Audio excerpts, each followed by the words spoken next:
Lagi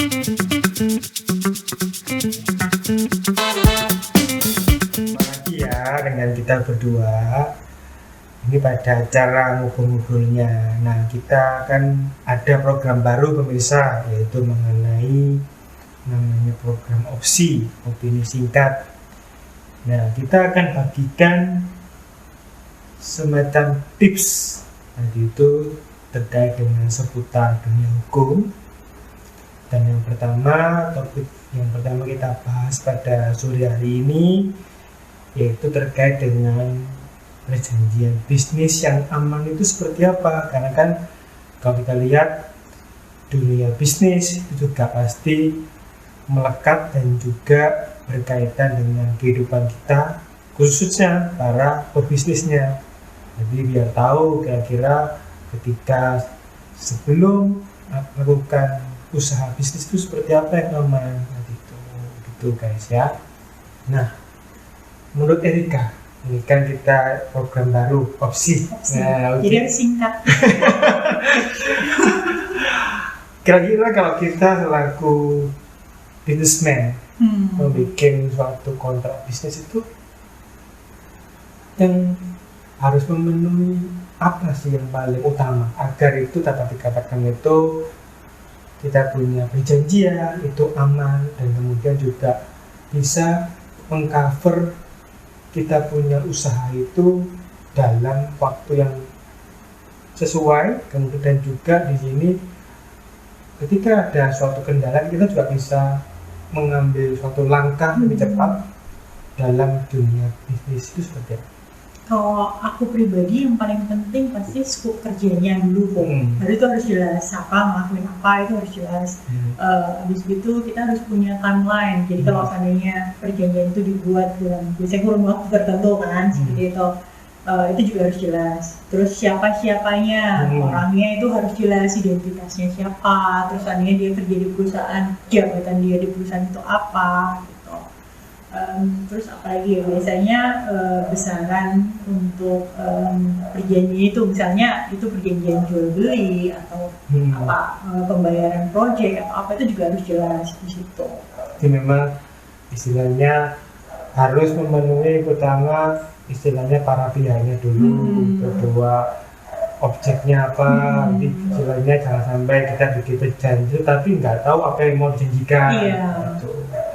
Dan kalau saya tambahkan sedikit ya, memang perlu juga sih adanya misalkan saksi. Jadi para pihak itu ada 2 orang saksi yang memang membantu untuk proses penandatanganan perjanjian di sini agar pertama ketika di kemudian hari ada kendala atau ada masalah itu ada pihak lain yang bisa dimintai suatu keterangan ataupun informasi terkait dengan perjanjian ini. Dan yang terakhir itu istilahnya perlu nggak mereka kalau namanya perjanjian itu harus pakai materai atau gimana ya?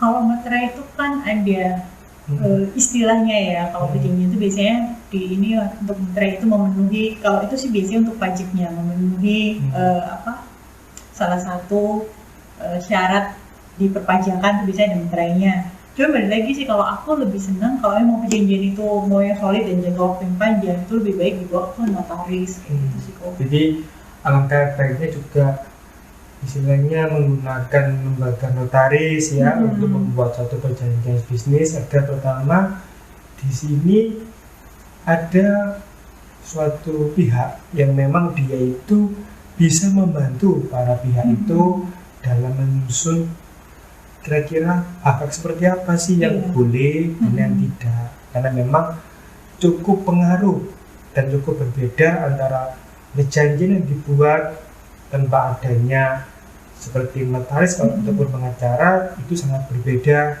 dalam hal isinya maupun terkait dengan muatan yang bisa dipertanggungjawabkan kemudian hari. Dan untuk tips yang terakhir dari kita, apakah sekarang perjanjian bisnis itu kita perlu nggak sih mengharuskan ada suatu ketentuan pasal itu yang memberikan jaminan ketika misalkan ada keadaan-keadaan misalkan seperti force majeure atau keadaan-keadaan kahar itu yang mempengaruhi keberlangsungan kita punya bisnis ya. Itu biasanya sih sudah otomatis sih kok. Pasal-pasal terakhir itu isinya itu force majeure, terus habis itu kalau kita ada sengketa itu diselesaikan di mana, itu biasanya standar untuk perjanjian bisnis seperti itu. Jadi memang istilahnya secara substansi memang mesti ada. Jadi harus ada itu beberapa ketentuan mengenai force majeure, mengenai keadaan kahar, keadaan di mana misalkan para pihak itu tidak bisa manifestasinya. Sama juga ada kalau dalam dunia bisnis ada namanya jaminan. Jadi istilahnya sebagai salah satu yang mengcover nanti ketika misalkan satu pihak ini dia tidak bisa memenuhinya, lalu bagaimana dengan nasib dari kerjaan ataupun usaha yang sedang kita jalan itu bagaimana? Jadi di sini ada jaminan yang kita pegang agar kontrak itu atau perjanjian itu bisa tetap berjalan gitu kan. Oke, itu tips yang pertama ya terkait dengan perjanjian yang aman dalam dunia usaha atau dunia bisnis. Oke, sampai di sini ya terkait dengan tips dari kita, semoga bermanfaat dari itu. Dan bagi yang sudah nonton, jangan lupa like, kemudian subscribe dan komen.